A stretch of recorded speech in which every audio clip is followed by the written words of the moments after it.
Okay. So I think we're down to our last item.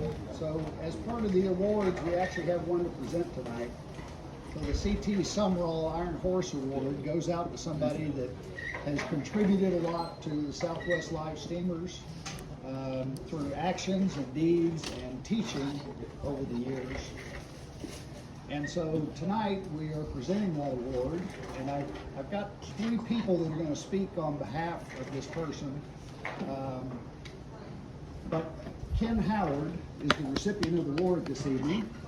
So stand up, Ken.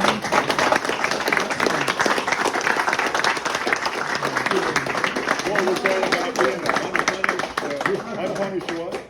So first, I've asked Jack Haskins to speak a few words. Wait a minute. No, you can say. He's speechless. He's speechless. Somebody take a picture of that quick. Show you what kind of guy this is. I mean, he teaches people on my ways and on my mill how to do their own projects. If they don't know how to do one of those machines, he takes their parts and teaches them how to do that machine. But he did a particular job for me. Oh, I guess it's been a couple of years. But on my mill, I've got a very large vise that gets very heavy. And to get more room, I take that vise off so you can use the entire table on the mill. Well, whenever he would show up twice a week, well, I'd get him to move it for me. And so one day he come up with the idea that we need something to remove this vise off of this mill. And I said, well, I got you. He said, well, I'm getting tired of that. So later I caught him doing some measurements and looking around. I didn't think too much about it. A few days passed and he showed up and backed up to my shop, opened the tailgate, and he had this apparatus sitting in there. And so immediately he starts to get part of it out and tie it to one of the vertical beams in my shop, right behind the mill. So I said, how are you going to get up there and do that work? He said, I'm going to stand on the mill. Well, he runs this table all the way out to one end. Back then he weighed about 300 pounds. He gets up on that thing, this thing's going to turn over, man. No, it ain't. So I said, okay. So he gets up there and he gets this piece installed. I think there's 20 bolts holding this thing, clamping it to this vertical beam. So he said, now Jack, I need your help here. And he gave me a pin about this long and about 1 inch in diameter. He said, I'm going to get this other part, which is a 6-inch I-beam with the apparatus on one end that attaches to this other thing. I said, how are you going to get that up there? He said, I'm going to get up here on the mill. I don't want to watch this. So I got the ladder, went up about 2 rungs on the ladder, and I'm standing there with this pin in my hand, and gradually here comes this thing up over my shoulder. And he sticks that thing up there. I put the pin in it, and the cotter pin, and we get out. And you know the mill didn't turn over? But then he gets down, and he gets a complete set of chain hoists, brand new in the box. And he put it on the dolly that runs back and forth on that thing. And I asked him what I owe you on this apparatus. He said, not a thing. He said, this is my contribution. So this is the kind of guy that will do that for people. And I think the other 2 guys is going to put another stamp on this. But the same thing has happened to them. So he's a great guy. He's a great instructor, good teacher. He's for this hobby. So that's my speech. Thank you. Rich Atchison, who's our vice president, would also like to. So, as you guys know, we're building a railroad at the family farm, and life is about stories, right? Talking about living in the history and the lineage of these engines. You go back into what the story is, and you base things on the memories that are associated with stories. So I get a phone call. The way this all started for us is we get that green steam engine that never ran. We go to Jack's. It's leaking. It's going to take me a minute, guys, so bear with me. So this steam engine's leaking, and this guy starts making up a song. And he's singing about the leaky Barbara Ann, which is the name of the engine. And I'm like, who is this guy that's singing about this steam engine? I'm over here thinking, Well, I bought a big old POS. I got $15,000 in this thing, and it doesn't work. Nobody made me feel small. Everybody just accepted the thing and helped me fix it. Now, while I'm talking about this, the story. So you move from the first day I met him, and then I get a phone call one day from, again, strange number. Hello, I'm going to go get some coal. You want some? Yeah, I'll get some coal. 2 weeks goes up. He comes in the driveway like a bull in china shop. Drives up in there, dust flying, unloads a pile of coal. He's gone. Well, that's another story. And then a couple of weeks goes by, and he says, "Hey, I'm gonna come to your house on Tuesday." Now he picked us. He comes over on Tuesdays. He comes over on Thursdays. We've turned it in to. It was originally helping the boys learn how to be machinists. Started with an educational thing. And then one day he shows up with a 20-foot turntable. I've got this gorgeous turntable now. And again, I've tried to offer him money, won't take it. And then it's rolled into teaching my wife how to make the most awesome chocolate pies you've ever put in your mouth. And then it's rolled into now we're watching movies on Tuesdays and Thursdays. So what I want to say is Ken, thank you. And what means the most to me about you winning this award is that you've chosen us to help make a new story. And I appreciate that. So thank you. Thank you.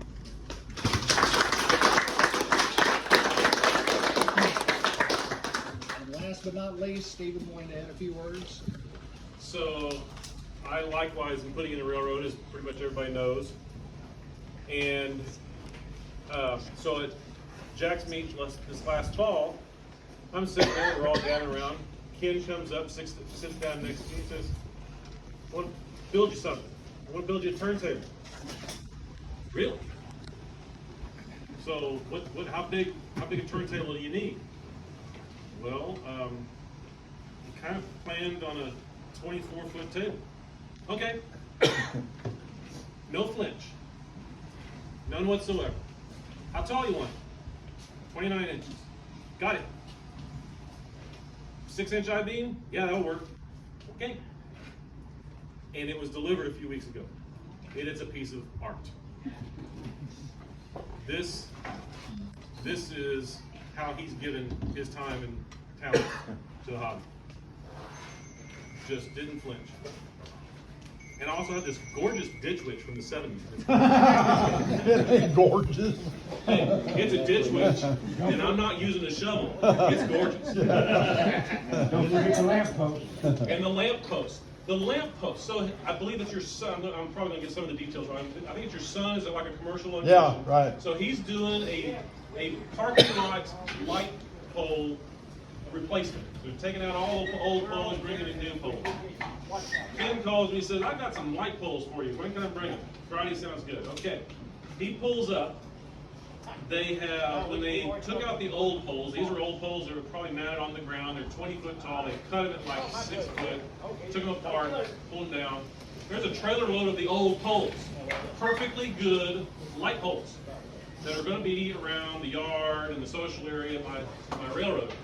They had a few extra of the new poles.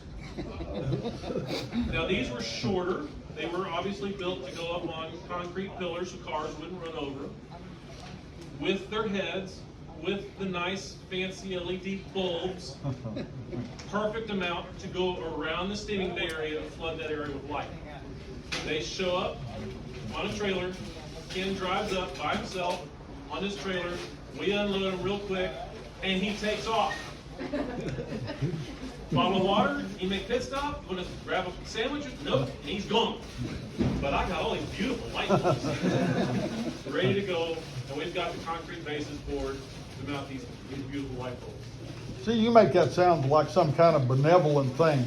The bastards were in my way. I stumbled over them, and I said, "These son of bitches gotta go." Yeah, but and you I thought- called you, said, "Would you like some lamp standards?" And you said yes, and I brought them to you. You thought of the hobby, and you thought of us, and you thought of me, and that is very much appreciated. Thank you. Well, that's something I could do, so you're welcome. Yes, I do. Welcome. On behalf of SWLS, congratulations, Ken. on the CT Summerall Iron Horse Award. Oh, man, that's excellent. Thank you very Hey, much. Jack, be careful what you wish for. Speak. Smile. I am smiling. You want a shit-eating grin? I like that. There we go. Ken, hey, you gotta tell us a story. Ken, wait. What story? No shit. Pick a story. Find a good bullshit story. So, I don't know if anybody knows the story, well, everybody, some know the story about my boiler for my 10-wheeler. I built it myself. Well, the first boiler I built, it leaked like a screen door on a submarine. And so I got some steel and I built a second boiler. But the wall thickness on the boiler is supposed to be a 1/4 inch. And the piece of pipe that I got was 5/8 of an inch. The flue sheets are supposed to be a 1/4. I decided they needed to be 3/8. So I put this together. The first bore, I tried to silver solder the flues in, and that was a mistake. I put $100 worth of silver solder in, and the more I soldered, the worse it got. So the next bore, I rolled the tubes in, and then I went to pressure test it. I lost my model engineer's handbook, so I filled it full of water, let all the air out, pumped it up, and I figured that it was supposed to be pressure tested at 3 times the working pressure when you first build it. So I figured because I over-engineered it, I could go to 400 pounds. So I pumped it up, chalked the date and the time on the boiler, come back 27 hours later, and it was down 50 pounds.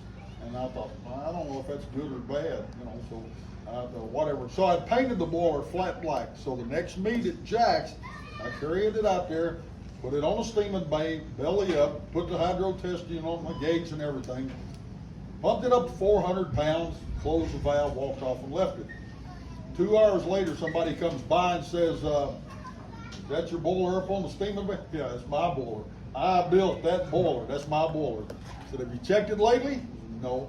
You might want to check it. Why? You might want to check it. I didn't think about it being flat black sitting in the sun. The pressure went up to 600 pounds. So I cracked the valve, brought it down to 400, closed the valve. 2 hours later, it was back up to 600 pounds. So everybody thinks I'm a boiler building son of a bitch. So there's a story for you. Thank you very much. I appreciate it.